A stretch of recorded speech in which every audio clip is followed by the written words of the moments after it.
ನಮಸ್ಕಾರ. ನಾನು ಶ್ರೀಧರ್ ಭಟ್, ತಿರುಮಲಾರ್ ಸಿದ್ಧರ ಪೀಠಂ ಕೊಯಂಬತ್ತೂರಿನ ಶಿವಯೋಗಿ ಶಿವರಾಜನ್ ನಡೆಸುವಂತಹ ಸಿದ್ಧರ ಪೀಠಂ ಅದರ ವಿದ್ಯಾರ್ಥಿ. ಅವರು ಅಂದ್ರೆ ಸಿದ್ಧ ಯೋಗದಲ್ಲಿ ನಾವು ಎರಡನೇ ಮನುಷ್ಯನ ಪುರುಷರ ಅವ್ಯವಸ್ಥೆಯನ್ನ ಇವತ್ತು ನೋಡುವ. ನಿನ್ನೆ ಒಂದನೇ ಅವ್ಯವಸ್ಥೆ ನೋಡಿದ್ದೇವೆ. ಇವತ್ತು ಎರಡನೇ ಅವ್ಯವಸ್ಥೆ ಏನು ಅಂತ ಕೇಳಿದರೆ ನೇರವಾಗಿ ವಿಷಯಕ್ಕೆ ಹೋಗೋಣ.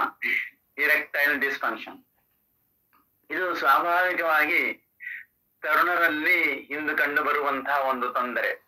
ವಿಶೇಷವಾಗಿ ನಮ್ಮ ಜೀವನ ಶೈಲಿ ವ್ಯತ್ಯಾಸ ಆಗಿದೆ ಇವತ್ತು. ಅದೇ ಸಂದರ್ಭದಲ್ಲಿ ಇದೆಲ್ಲದಕ್ಕೂ ಕಾರಣ ನಮ್ಮ ಮೇರುದಂಡ, ನಮ್ಮ ಏನು ನಾವು ಸ್ಪೈನ್ ಹೇಳ್ತೇವೆ, ನಾವು ಕುಳಿತುಕೊಳ್ಳುವಂಥದ್ದು ಇವತ್ತು ಎಲ್ಲಾ ತರುಣರು ಕೂಡ ಬೆನ್ನು ಬಗ್ಗಿ ಕುಳಿತುಕೊಳ್ಳುವಂಥದ್ದು. ಯಾಕಂದ್ರೆ ಇವತ್ತು ನಾವೆಲ್ಲ ಲ್ಯಾಪ್ಟಾಪಿನಲ್ಲಿ ಕೆಲಸ ಮಾಡ್ತಾ ಇದ್ದೇವೆ. ಎಲೆಕ್ಟ್ರಾನಿಕ್ ವಸ್ತುವಿನ ಜೊತೆಯಲ್ಲೇ ನಮ್ಮ ಜೀವನದ ಒಂದು ಭಾಗ ಆಗಿಬಿಟ್ಟಿದೆ. ಹಾಗಾಗಿ ಇದೊಂದು ನರಗಳ ದೌರ್ಬಲ್ಯದಿಂದ ಉಂಟಾಗುವಂತಹ ರೋಗ. ಒಂದು ನಮಗೆ ಈಗ ನಾವು ಎಷ್ಟು ವೈಜ್ಞಾನಿಕವಾಗಿ ನಾವೆಷ್ಟು ಮುಂದುವರಿದಿದ್ರು ಕೂಡ ಅಲೋಪತಿಯಲ್ಲಿ ಏನ್ ಹೇಳ್ತಾರೆ, ಯಾವುದು ಸ್ವಾಭಾವಿಕ ಅಂತ ಕರೀತಾರೆ. ಇದು ತಾರುಣ್ಯದ ನಿರ್ವಹಣೆ ಹೇಗೆ ಮಾಡಬೇಕು ಅಂತ ಹೇಳಿ ಅದರ ಕೊರತೆ ಇದೆ. ಮತ್ತೆ ಇದನ್ನೆಲ್ಲ ಹೇಳುವಂತಹ ಅಡಲ್ಟ್ ಎಜುಕೇಶನ್ ಕೊಡುವಂತಹ ರೀತಿ ಇವತ್ತು ವ್ಯತ್ಯಾಸ ಆಗಬೇಕು. ಅದೇ ರೀತಿಯಲ್ಲಿ ಮತ್ತೆ ಶಾರೀರಿಕ ತೊಂದರೆಯಿಂದಲೇ ಇದು ಬರ್ತದೆ. ಇದು ಅನಿಯಂತ್ರಿತ ಡಯಾಬಿಟಿಸ್ ಇದ್ರೂ ಬರ್ತದೆ. ಅಂದ್ರೆ ಪೋಷಕ ಆಹಾರ ನಮ್ಮ ಶರೀರದಲ್ಲಿ ಅದು ಕೆಲಸ ಮಾಡಬೇಕು. ಮಾತ್ರ ಅಲ್ಲ, ಲೈಂಗಿಕ ಆರೋಗ್ಯವನ್ನು ಕಾಪಾಡುವಂತಹ ವಿಚಾರವನ್ನು ಮುಕ್ತವಾಗಿ ಎಲ್ಲ ವಿಷಯ ಗೊತ್ತಿರ್ತದೆ, ನಮಗೆ ಇನ್ನೊಬ್ಬರು ಹೇಳಿ ಆಗ್ಬೇಕಷ್ಟು. ಹಾಗೆ ಅದರ ಒಂದು ಕೊರತೆ ಇದೆ. ಇದಕ್ಕೆ ಸಿದ್ಧ ಕಡೆಯಿಂದ ಆಂಡ್ರಾಲಜಿ ಅಂತ ಹೇಳುವಂತಹ ಒಂದು ವಿಶೇಷವಾದಂತಹ ಒಂದು ಸಬ್ಜೆಕ್ಟ್ ಇದೆ. ಅದರಲ್ಲಿ ನಾವು ಇವತ್ತು ಏನು ಅಂತ ನೋಡೋಣ. ಇದು ವಿದ್ಯಾರ್ಥಿ ಜೀವನದಲ್ಲಿ ತಾರುಣ್ಯದ ನಿರ್ವಹಣೆ ಬಗ್ಗೆ ಸ್ಪಷ್ಟವಾಗಿ ಕೌನ್ಸಿಲಿಂಗಿನ ಅವಶ್ಯಕತೆ ಇದೆ ಇವತ್ತು. ಅದಲ್ಲದೆ ಈ ಕಂಪ್ಯೂಟರ್ ಯುಗದಲ್ಲಿ ಸ್ಪೈನ್ ಡ್ಯಾಮೇಜ್ ಆಗ್ತದೆ, ಅದು ಗೊತ್ತಾಗುವುದೇ ಇಲ್ಲ. ಹಾಗೆ ಇದರ ಪರಿಹಾರವನ್ನು ನೋಡುವುದಾದರೆ ಪರಿಹಾರ ವ್ಯಾಯಾಮದ ಕೊರತೆ. ನಿಯಮಿತವಾದಂತಹ ನಿಶ್ಚಿತವಾದಂತಹ ವ್ಯಾಯಾಮವನ್ನು ನಾವು ಮಾಡಬೇಕು. ವ್ಯಾಯಾಮ ಯಾವುದು? ವ್ಯಾಯಾಮ ಅಂತ ಹೇಳಿದ್ರೆ ಒಂದು ಸೂರ್ಯ ನಮಸ್ಕಾರ, ಅದನ್ನು ಬೇಸಿಕ್ ಆಗಿ ತಗೊಳ್ಬೇಕು.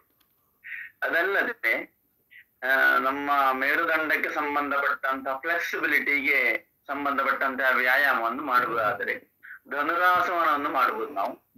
ಮತ್ತೆ ವಿಪರೀತ ಕರಣಿಯನ್ನು ಮಾಡಬಹುದು.